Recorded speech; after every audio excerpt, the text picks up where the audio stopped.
চাল সাইবার প্রতারণা চক্র। কলকাতার দুটি জায়গা থেকে গ্রেফতার করা হয়েছে 3 জনকে।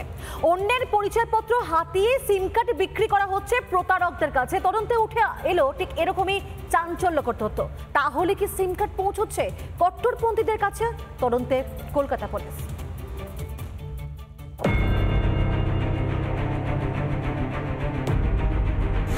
আবারও সিম কার্ড জালিয়াতি। ভিন্ন লোকের আধার ও প্যান কার্ড ব্যবহার করে দেওয়া হচ্ছে সিম কার্ড। সেই সিম কার্ড পৌঁছে যাচ্ছে প্রতারকদের হাতে। বাড়ছে আতঙ্ক। মুক্তারাম বাবু স্ট্রিটে আগরওয়াল কমিউনিকেশনের মালিক জিতেন্দ্র আগরওয়াল, এই জিতেন্দ্র আগরওয়ালকেও পুলিশ গ্রেপ্তার করেছে। যাদের হাতে সিম কার্ড পৌঁছচ্ছে তারা কি আদৌ এই দেশের নাগরিক, নাকি ভুয়ো নাগরিকত্বের আড়ালে অন্যের নথিতে পাওয়া সিম কার্ডের গ্রাহকরা দেশবিরোধী কাজের সঙ্গে যুক্ত? ব্যাটারি ডিস্ট্রিবিউটারশিপ চালানোর আড়ালে সিম কার্ড প্রতারণা চক্রের সঙ্গে ওতপ্রোতভাবে জড়িত ছিলেন এই শুভেন্দু গায়েন।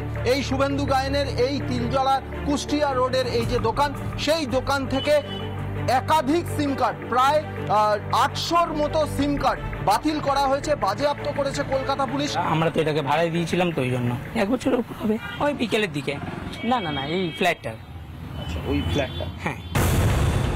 তিলজলা ও উত্তর কলকাতার মুক্তারাম বাবু স্ট্রিট থেকে গ্রেপ্তার 3 ব্যক্তি। ধৃতরা হলেন শুভেন্দু গায়েন, স্বপন গায়েন ও জিতেন্দ্র আগরওয়াল। ভুল বুঝিয়ে পরিচয়পত্র হাতানো, সিম কার্ড সক্রিয় হলে ওটিপি ব্যবহার, নকল সিমে আন্তর্জাতিক প্রতারণা, কল সেন্টারের মাধ্যমে প্রতারণা, সহজে ঋণের ফাঁদে ফেলে প্রতারণা, সিম কার্ড ব্যবহার করে নাশকতার ছক। এভাবেই জাল বিস্তার এবিটি জেএমবির। গভর্নমেন্ট অফ ইন্ডিয়ার একটি সাইট আছে ডিপার্টমেন্ট অফ টেলিকমিউনিকেশনের, TAFCOP, TAFCOP। এই সাইটটা থেকে যে কেউ চেক করতে পারেন যে তার নামে কটি সিম কার্ড অ্যাক্টিভ করা আছে। যদি ওখানে কোনো দেখা যায় যে কোনো সাসপিশিয়াস সিম কার্ড অ্যাক্টিভ আছে, সেই সাইটটা থেকেই কিন্তু সিম কার্ডটা ব্লক করে দেওয়া যায়। কিছুদিন আগে তিলজলা এলাকা থেকে সিম কার্ড প্রতারণার দায়ে গ্রেপ্তার হয় 8 জন। তাদের সূত্র ধরে 3রা ফেব্রুয়ারি পুলিশ গ্রেপ্তার করে আরো 3 জনকে। সেই ডকুমেন্টসগুলোকে কিন্তু নিয়ে নেওয়া হয় আরো 2, 3, 4টে কপি করে। একটা সিম কার্ডের জন্য একটা ডকুমেন্টস, কিন্তু 4টে সিম কার্ড যদি তুলি তাহলে 4টে ডকুমেন্টস যদি দিই তাহলে 4টে সিম কার্ড বেরিয়ে আসবে।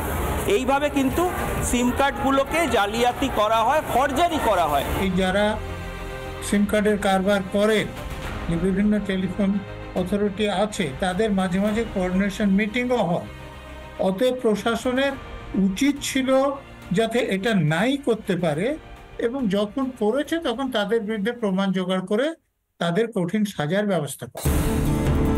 গত মাসে কেন্দ্রীয় টেলিকম মন্ত্রক একটি রিপোর্টে দাবি করেছিল বেআইনি সিমের ব্যবহারের শীর্ষে রয়েছে পশ্চিমবঙ্গ।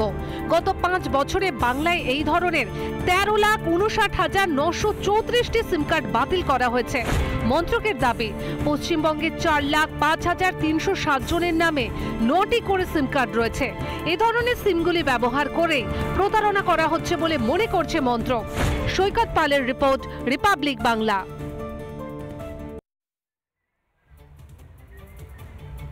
যেভাবে একাধিক জায়গা থেকে এই সিম কার্ড উদ্ধার হচ্ছে, তাতে কিন্তু অবশ্যই কপালে চিন্তার ভাঁজ তদন্তকারী আধিকারিকদের।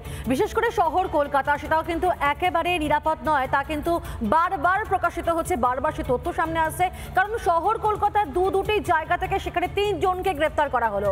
এবং এই জায়গা থেকে একটা সবচেয়ে বড় প্রশ্ন, সেটা হচ্ছে কি, তাহলে কি সিম কার্ডগুলো ব্যবহার করে কোনো দুর্নীতি করার ছক কষা হচ্ছিল?